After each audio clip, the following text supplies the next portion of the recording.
काय करतोस का तुझ्या कामाहून लवकर येणार होता मला मुंबईला फिरायला नेणार होता मला तुमची साडी घेणार होता मला मोबाईल घेऊन देणार होता राजा हे माझ्या सोन्या किती रडवशील मोबाईल साठी एकदाच घेऊन टाक ना मला मोबाईल आणि व्हायला मोकळा तुझा मोबाईल कुणी नेला आणि गेला बाई माझा राजा गेला बाई माझा राजा गेला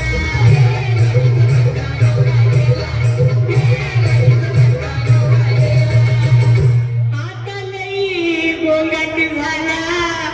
आता त्याच्या नाकात कापूस झाला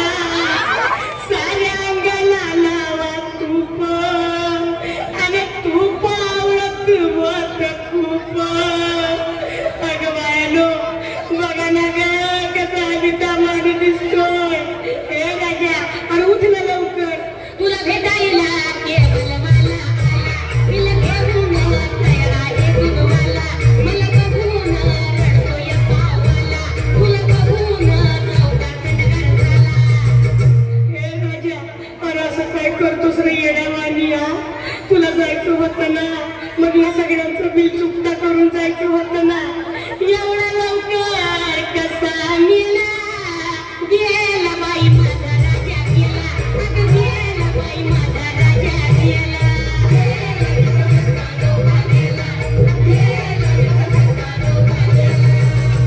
या ग बायानो चला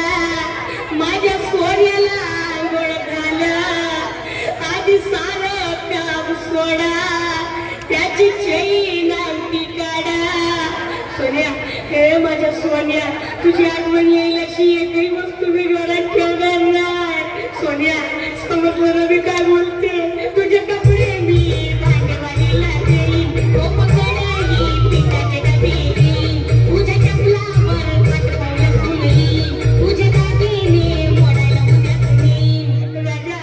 तुझं दिवस बारीक करीन साऱ्या गावाला लाडू चारीन तुझा फोटो टेबलावर ठेवीन आणि मग मी पोटवर जेवीन तू तर पोटवर दारू पेला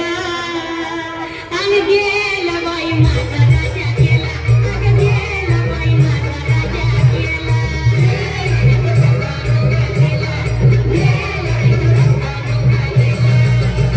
माझा राजा खरंच गेला माझा पोपट उडून गेला आता कुठं शोधू त्याला रमेश देवानं लवकर गेला राजा हे राजा ते दिवस नीट झोप मला का बिलकुल हालचाल करायची नाही डार्लिंग समजलं ना तुला सांगून ठेवते हालचाल करायची नाही लोक घाबरतील असं करू नको तू काही डोळे उघडायची करू नको तू काही मला मिठाला कवी प्रतीक बाई राजा मसवड गडबड करू नको बरं का आणि तो तोंडातला सोन्याचा मणी घेऊ नको उद्या रात सावळायला आले ना मी मग मला भेटला पाहिजे कसं कसा घरगुती गोंधळ केला